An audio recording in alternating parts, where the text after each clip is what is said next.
नमस्कार। आज हम एक बहुत ही दिलचस्प सवाल की गहराई में उतर रहे हैं।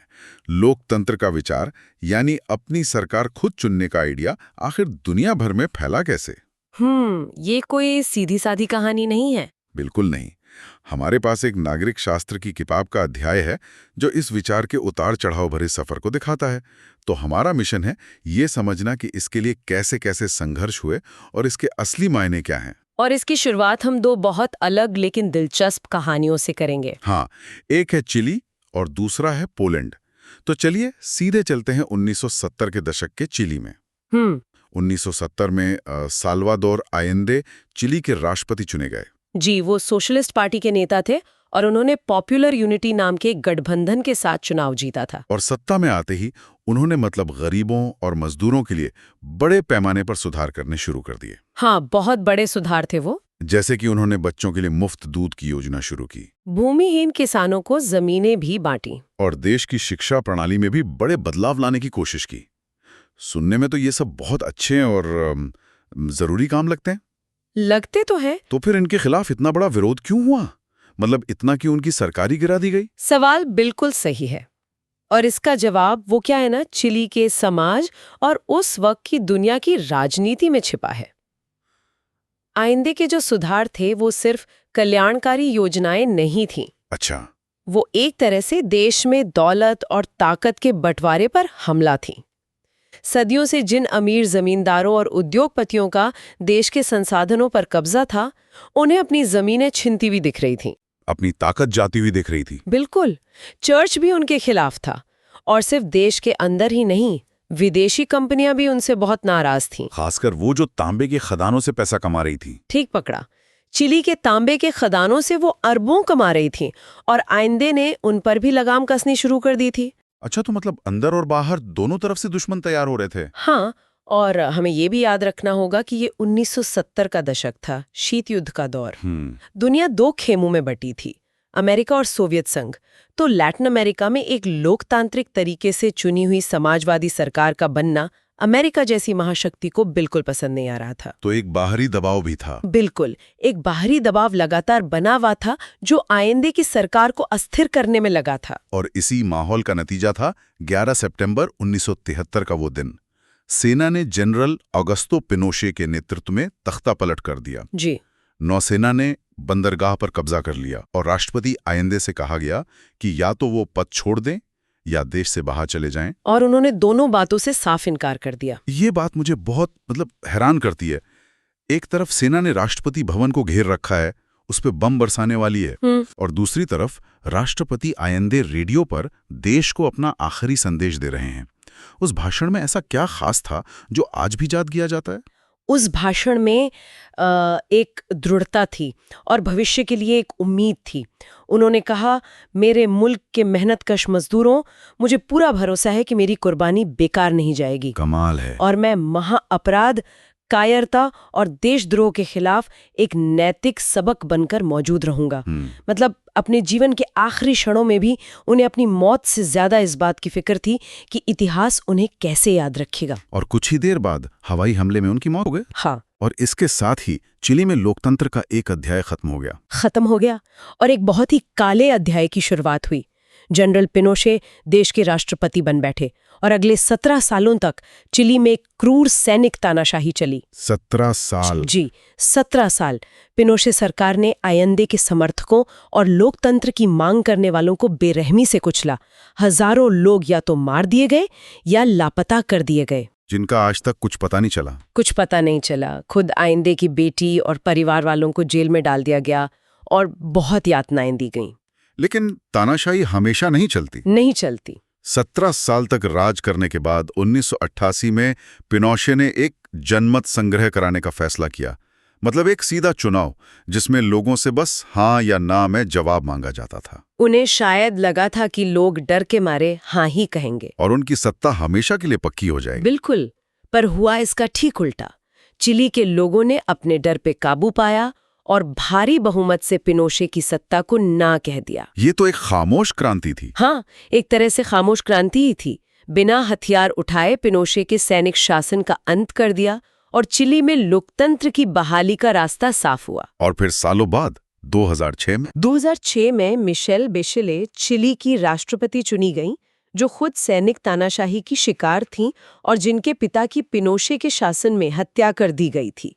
ये लोकतंत्र की एक बहुत बड़ी प्रतीकात्मक जीत थी। तो चिली की कहानी हमें दिखाती है कि कैसे सेना के दम पर एक चुने हुए लोकतंत्र को कुचला जा सकता है। लेकिन क्या होता है जब तानाशाही बंदूक के जोर पर नहीं, बल्कि एक ही पार्टी की विचारधारा के नियंत्रण पर टिकी हो? एक अलग तरह का संघर्ष। बिल्कुल।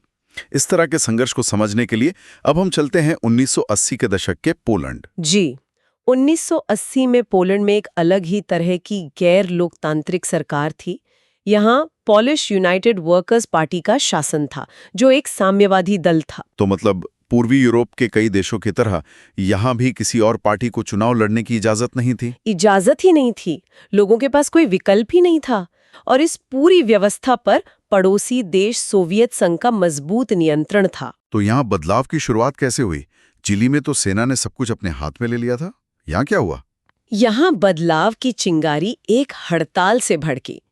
14 अगस्त 1980 को गदांस्क शहर के लेनिन जहाज कारखाने के मजदूरों ने काम बंद कर दिया। और वजह? वजह बहुत मामूली सी थी। एक क्रेन चलाने वाली महिला को गलत तरीके से नौकरी से निकाल दिया गया था। एक मामूली सी घटना, लेकिन उस शासन में तो हड़ताल करना भी गैर कानूनी था, है ना? हाँ, क्योंकि वहां स्वतंत्र मजदूर संघ बनाने की इजाजत ही नहीं थी।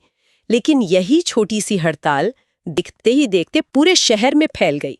और फिर मजदूरों की मांगे भी बढ़ गई होंगी। बिल्कुल। अब वो सिर्फ उस महिला को वापस नौकरी पर रखने की बात नहीं कर रहे थे, उनकी मांगे राजनीतिक हो चुकी थीं। जैसे कि? वो आजाद मजदूर संघ बनाने का अधिकार मांग रहे थे, राजनीतिक बंदियों को रिहा करने की मांग कर रहे थे और प्रेस पर जो सेंसरशिप लगी थी उसे हटाने की मांग कर रहे थे। लेकिन एक कम्युनिस्ट सरकार के लिए एक आजाद मजदूर संघ की मांग इतनी बड़ी बात क्यों थी? सुनने में तो ये एक सामान्य अधिकार लगता है। ये उस व्यवस्था के दिल पर चोट थी। देखिए, किसी भी कम्युनिस्ट देश में पार्टी का दावा होता है कि वही मजदूरों की असली आवाज है। मजदूरों का हित पार्टी के हित से अलग हो ही नहीं सकता। अच्छा। ऐसे में मजदूरों का अपना एक आजाद संगठन बनाना सॉलिडेरनोएस्क सिर्फ एक हड़ताल नहीं थी, ये सीधे सीधे पार्टी के वजूद पर एक वैचारिक हमला था। मतलब ये कहना था कि नहीं, आप हमारी आवाज नहीं है, हमारी आवाज हम खुद हैं। ठीक यही। इसीलिए सरकार इतना घबरा गई थी। और आंदोलन इतना बड़ा हो गया कि सरकार को झुकना पड़ा? जी हाँ। लेक वालेशा, जो उसी कारखाने से निकाले गए एक इलेक्ट्रिशियन थे, वो इस आंदोलन के नेता बनकर उभरे। उनके नेतृत्व में सरकार ने मजदूरों के साथ गडांस्क संधि पर दस्तखत किए और इसी के तहत सॉलिडरनोस्क यानी सॉलिडैरिटी नाम का एक स्वतंत्र मजदूर संगठन बना। और ये अपने आप में बहुत बड़ी बात थी। बहुत बड़ी बात। किसी भी साम्यवादी देश में पहला ऐसा संगठन था ये। और इसकी लोकप्रियता का अंदाजा आप इसी बात से लगा सकते हैं कि 1 साल के अंदर ही इसके सदस्यों की संख्या 1 करोड़ पार कर गई। 1 करोड़? लेकिन सरकार ने यह हार आसानी से नहीं मानी होगी। बिल्कुल नहीं। जैसे ही उन्हें मौका मिला, उन्होंने पलटवार किया। दिसंबर 1981 में जनरल जारुजेल्स्की ने देश में मार्शल लॉ लगा दिया, यानी सेना का कानून। हाँ, जिसमें सारे नागरिक अधिकार छीन लिए जाते हैं, विरोध करने पर सीधी गिरफ्तारी, सॉलिडैरिटी के हजारों सदस्यों को जेल में डाल दिया गया और इस आजादी को फिर से कुचलने की कोशिश की गई। पर आंदोलन दबा नहीं? नहीं, उसे पूरी तरह कुचला नहीं जा सका। 1988 में सॉलिडैरिटी ने फिर से हड़तालों का दौर शुरू किया। इस बार पोलैंड की अर्थव्यवस्था पहले से भी ज्यादा खराब हालत में थी। सरकार बहुत कमजोर हो चुकी थी। तो उन्हें बातचीत के लिए मजबूर होना पड़ा और आखिरकार अप्रैल 1989 में स्वतंत्र चुनाव कराने पर सहमति बनी। और 1990 में जब राष्ट्रपति पद के लिए चुनाव हुए तो वही जहाज कारखाने के इलेक्ट्रिशियन लेक वालेशा देश के राष्ट्रपति चुने गए। कमाल है। तो जब हम इन दोनों कहानियों को, चिली और पोलैंड को एक साथ रखकर देखते हैं तो कुछ दिलचस्प बातें उभर कर सामने आती हैं। दोनों सरकारें बहुत अलग थीं, एक सैनिक तानाशाही, दूसरी एक पार्टी का शासन। लेकिन जिन चीजों के लिए लोग तरस रहे थे वो एक जैसी थी। बिल्कुल। और यहीं से हमें लोकतंत्र की बुनियादी पहचान मिलती है। चिली में पिनोशे को किसी ने चुना नहीं था, उसने ताकत के दम पर सत्ता पर कब्जा किया था। और पोलैंड में एक ही पार्टी का राज था, लोगों के पास कोई दूसरा विकल्प ही नहीं था। सही बात है। तो दोनों ही मामलों में एक बात साफ थी, शासकों को चुनने का अधिकार जनता के पास नहीं था। और यही लोकतंत्र की पहली और सबसे जरूरी विशेषता है कि लोग अपनी मर्जी की सरकार चुने। सिर्फ लोगों द्वारा चुने गए नेताओं को ही देश पर शासन करने का अधिकार होता है। कोई सेना का जनरल या कोई बाहरी ताकत देश नहीं चला सकती। सही कहा। और दूसरी बड़ी समानता ये थी कि दोनों ही देशों में लोगों को अपने विचार रखने, संगठन बनाने या सरकार का विरोध करने की आजादी नहीं थी। चिली में ऐसा करने वालों को मार दिया जाता था, पोलैंड में जेल में डाल दिया जाता था। तो लोकतंत्र की दूसरी आत्मा है अभिव्यक्ति की स्वतंत्रता, संगठन बनाने और शांति से विरोध करने का अधिकार। और ये अधिकार सिर्फ कागज पर नहीं बल्कि हकीकत में होनी चाहिए। ये कहानियां तो सिर्फ 2 देशों की हैं, लेकिन ये लोकतंत्र का विचार पूरी दुनिया में कैसे फैला। हमारे स्रोत में कुछ बहुत दिलचस्प नक्शे दिए गए हैं जो 20वीं सदी में इस विचार के फैलाव की कहानी कहते हैं। हाँ, ये नक्शे दिखाते हैं कि ये कोई सीधी सपाट यात्रा नहीं रही है। अगर हम 1900 या 1950 का नक्शा देखें तो दुनिया में गिने चुने ही लोकतांत्रिक देश नजर आते हैं। ज्यादातर पश्चिमी यूरोप, उत्तरी अमेरिका, ऑस्ट्रेलिया। जी, लेकिन 1975 तक तस्वीर बदलने लगती है। भारत समेत एशिया, अफ्रीका और लैटिन अमेरिका के कई आजाद हुए देश इस नक्शे में शामिल हो जाते हैं। और फिर साल 2000 का नक्शा तो एक नाटकीय बदलाव दिखाता है। हाँ, 2000 तक दुनिया का एक बड़ा हिस्सा लोकतांत्रिक व्यवस्था अपना चुका था। तो ये फैलाव अचानक नहीं हुआ बल्कि लहरों में हुआ। आप इसे लहरें कह सकते हैं। पहली चिंगारी तो शायद 1789 की फ्रांसीसी क्रांति से निकली, जिसने स्वतंत्रता, समानता और बंधुत्व का विचार दुनिया को दिया। लेकिन तब भी वोट देने का हक सबको नहीं था, है ना? सबको बिल्कुल नहीं था। ज्यादातर देशों में यह अधिकार सिर्फ उन्हीं पुरुषों को था जिनके पास संपत्ति होती थी। सबको वोट देने का हक यानी यूनिवर्सल अडल्ट फ्रेंचाइज तो बहुत बाद में मिला। मतलब ये अधिकार के चाहे आप अमीर हों या गरीब, महिला हों या पुरुष, सबको वोट डालने का मौका मिले।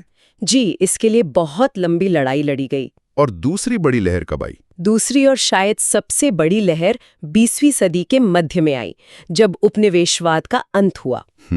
एशिया और अफ्रीका के बहुत से देश यूरोपीय ताकतों के गुलाम थे। जब भारत जैसे देश 1947 में आजाद हुए तो उनमें से ज्यादातर ने अपने लिए लोकतांत्रिक व्यवस्था को चुना। और ये बहुत बड़ी बात थी। बहुत बड़ी बात कि इतनी विविधता और चुनौतियों के बावजूद भारत आज तक एक सफल लोकतंत्र बना हुआ है। और हाल की लहर, जिसका हिस्सा पोलैंड भी था? बिल्कुल। 1980 के दशक के बाद लोकतंत्र की एक और बड़ी लहर आई जब सोवियत संघ का प्रभाव कमजोर होने लगा। और 1991 में सोवियत संघ के टूटने से ये प्रक्रिया और भी तेज हो गई। बहुत तेज हो गई। उसके विघटन से 15 नए देश बने और उनमें से ज्यादातर ने लोकतांत्रिक व्यवस्था को अपनाया, और ये प्रक्रिया आज भी जारी है। हमारे पड़ोस में ही देख सकते हैं। हाँ, नेपाल को देखें, जहां राजशाही को खत्म करके लोकतंत्र की स्थापना के लिए लंबा आंदोलन चला।